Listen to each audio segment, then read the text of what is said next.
This is One on One.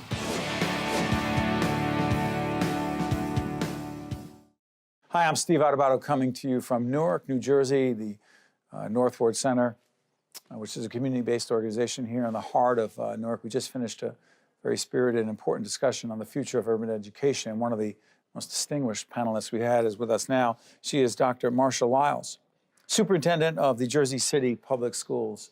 Doctor, thank you for joining us. No, thank you for having me. Biggest lesson you took away from, message you took away from that really hour-and-a-half discussion on urban America and urban education?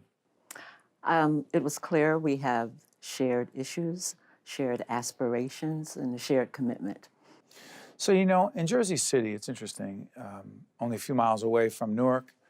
You come from New York originally, Right. So you know urban education in a big sense. What are some of the most significant challenges facing urban schools in this nation? Well, you know, as I said during the panel discussion, for me, one of the biggest challenges is to ensure equity. Jersey City Public Schools, for instance, is a very diverse district, but not all our schools are diverse.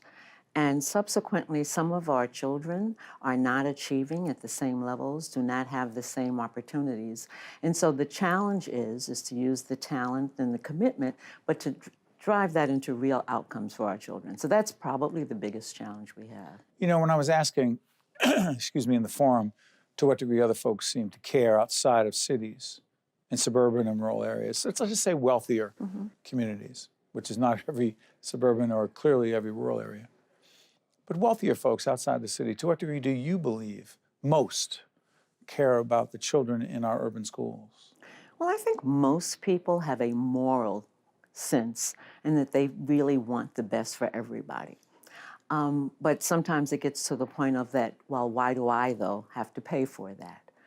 I think that there isn't someone who says, I don't want those children to succeed. I don't want those children to have opportunities. But we are all engaged sometimes in a, but what about mine? And so, you know, we— Do you understand that? Yeah, well, you know, I understand it to a degree, but I think that part of it, and the conversation has always been about, but we need to invest in all children because ultimately we are all connected. If my children don't do well, it's going to spread elsewhere. Explain that to folks. Someone says, well, listen, it would be great if kids in Newark or Brooklyn or the Bronx or Newark or Jersey City, wherever it is, Patterson, Camden, where we're seeing down there, Philadelphia.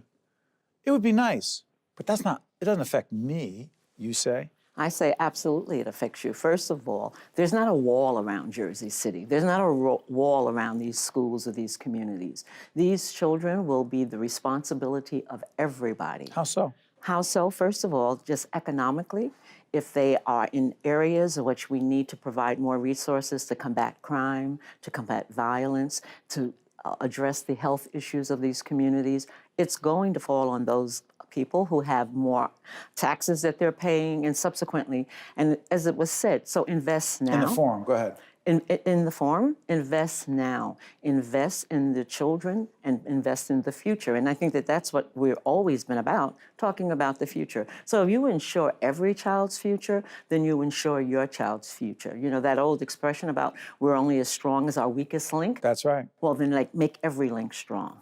Why do you, for you personally, I'm curious about this. Why did you go into not just education overall, but urban education? Well, I went into urban education because I'm a product of urban education. Where'd you grow up?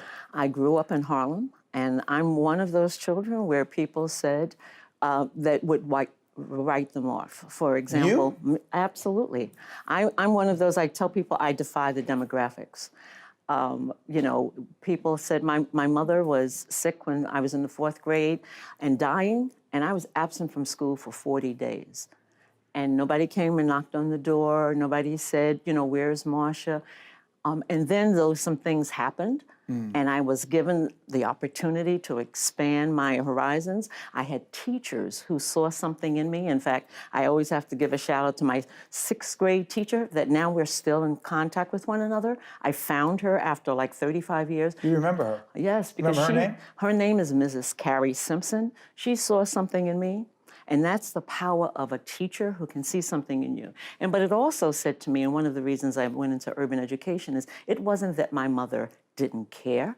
My mother was sick. My mother was the first person who put a book in my hand, but she didn't graduate from the 8th grade. But she knew the power of education. She was an intelligent person, but she wasn't educated. But I know that people had all kinds of ideas about what kind of parents I had and, who cared about me. They cared about me, but they didn't have the same opportunity to express that. You take that with you every day. Every single day. Every single day. Do you let other people, I'm sorry for interrupting. To what degree do you let other people, we've been talking to so many people in this series on the future of urban education, and it's really about policy and finances and best practices, but this may be one of the first times we got this personal. How much of your personal story do you share with others? I share it a lot with my parents. I share it with parents of the children in Jersey City. The parents of the children in Jersey City, wherever I've been. I always tell what is one of the major drivers for me, and I put that in perspective. I share it with the educators that I come in contact with around how this is such a personal mission and how I know that it can be done because of what I've done. The other thing that drives me is I have 2 sons who, well, actually have 5 grandchildren now and a great-grand on the way and all of that. You do? Yes, but... Congratulations. Thank you. But the idea is that I raised sons, and I know that I saw the difference of what I was able to do for them. And I know that they were right next door to children who were living in public housing where their parents wanted as much for them as I wanted for mine, but didn't know how to go up to the schoolhouse to demand it, didn't know the right questions to ask, didn't know how to be able to take them to the library, all of those things that happen. And so for me, looking at myself as a child, but myself as a parent, those are the things that make the difference for me. So finally, before I let you go, Doctor, so many folks who, not so many, but some who do say, hey, why can't they? Why can't they get it done? What's up with urban parents? You just described just a sliver of some of the challenges, some of the problems, some of the issues that other folks can't even comprehend. Right. So it's not so easy as work hard. Well, until we change that question to why can't we get it done, or rather, when will we get it done? We. It has to be not we. They, we. Not they. It's when will we get it done, and how will we get it done?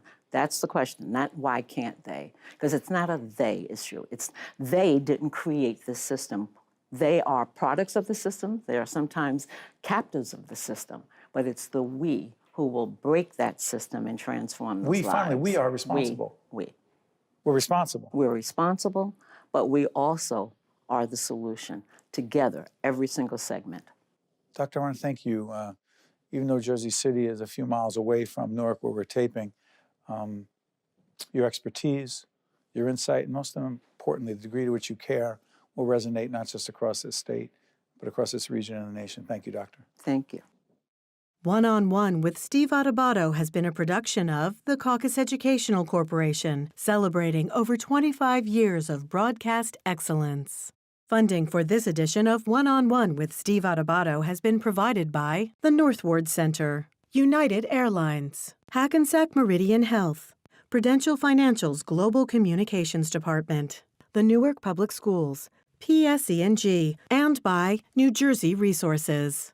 Transportation provided by Airbrook Limousine, serving the metropolitan New York, New Jersey area. One-on-One with Steve Adubato has been produced in partnership with TriStar Studios.